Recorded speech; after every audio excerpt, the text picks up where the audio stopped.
দর্শক, খুলনার খবরে অফিসিয়াল পেজ থেকে আপনাদেরকে সর্বশেষ তথ্য জানানোর চেষ্টা করছি। আমি ইমরুল ইসলাম ইমন।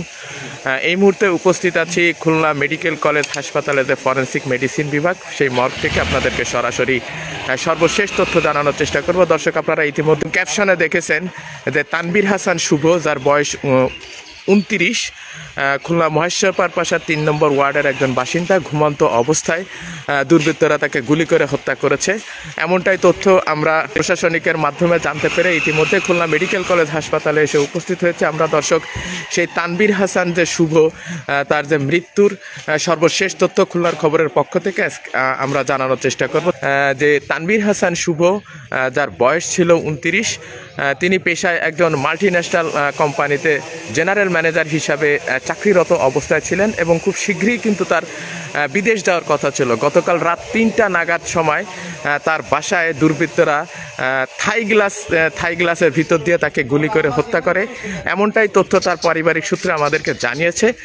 রাত 3টার সময় যখন গুলি করা হয়, তার পাশের রুমে তার পরিবারের সদস্যরা দৌড়ে ছুটে আসে। এমতো অবস্থায় তিনি কিন্তু ওই সময় কানে হেডফোন লাগিয়ে গান শুনতে শুনতে ঘুমিয়ে পড়েছিলেন, এমনটা তথ্যই তার পরিবারের সূত্র থেকে আমাদেরকে নিশ্চিত করেছেন।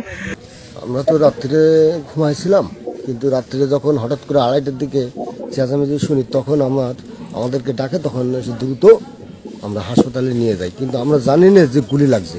হাসপাতালে যাওয়ার পরে ওখানে যে আমরা শিওর হই যে গুলি। এবং পরবর্তীতে তারা মনে করেছিল যে হেডফোন বাস্ট হয়ে কোনো দুর্ঘটনা ঘটেছে কিনা। পরবর্তীতে তারা রুমের ভিতরে গুলির 3টি খোসা কিন্তু তারা দেখতে পায় এবং সাথে সাথে দ্রুত তাকে বাসা থেকে উদ্ধার করে খুলনা মেডিকেল কলেজ হাসপাতালে রাত 3:30 থেকে 4টা নাগাদ যখন নিয়ে আসে এবং পরবর্তীতে উন্নত চিকিৎসার সার্বিক ব্যবস্থা চলাকালীন সময় তিনি সকাল 6টা থেকে 6:30 নাগাদ সময় কিন্তু খুলনা মেডিকেল কলেজ হাসপাতালে কিন্তু তিনি মৃত্যুবরণ করেন। পরবর্তীতে ডাক্তার তাকে মৃত ঘোষণা করলে তার লাশ খুলনা মেডিকেল কলেজ হাসপাতালে যে ফরেন্সিক মেডিসিন বিভাগ, সেখানেই কিন্তু তাকে এই মুহূর্তে রাখা হয়েছে। বর্তমানে এটা একটি আলোচিত ঘটনা যে ঘুমান্ত অবস্থায় দুর্বৃত্তরা যুবককে গুলি করে হত্যা করেছে। দর্শক, আমার নুয়ানি শিক্ষক বোর্ডে চাকরি করে, উনি যদি একটু বলতেন। আমি সাধারণত যতদিন শুনেছি, আমি ভালো ছেলে হিসেবে ওনার কাছে গল্প শুনতাম। তো এরকম কিছু আমি কখনো শুনিনি যে কোনো সমস্যা বা জানতাম যে ঢাকায় চাকরি করতো, ঢাকায় প্রজেক্টটা বন্ধ হয়ে গেলে চলে আসছে। আগে ঘন্টাখানিক আগে ওর সাথে আমার কথা হয়েছিল যে কবে আসতেছিস, কী বিষয়। আমি যখন বললাম যে আমি 30 তারিখে আসতেছি, ও বললো যে আচ্ছা ঠিক আছে আয়।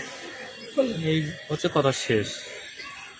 আর এই বিষয় ও বেশ আগেই বলছে যে বুঝতে এরকম সমস্যা হচ্ছে, এরকম অনেক ফোন আসে, অনেক সমস্যা হয়, ফোন আসতেছে যে তুই ভালো হয়ে যা বা কিছু, এরকম অনেক কথাই ওরে ফোন দিয়ে বলতেছে।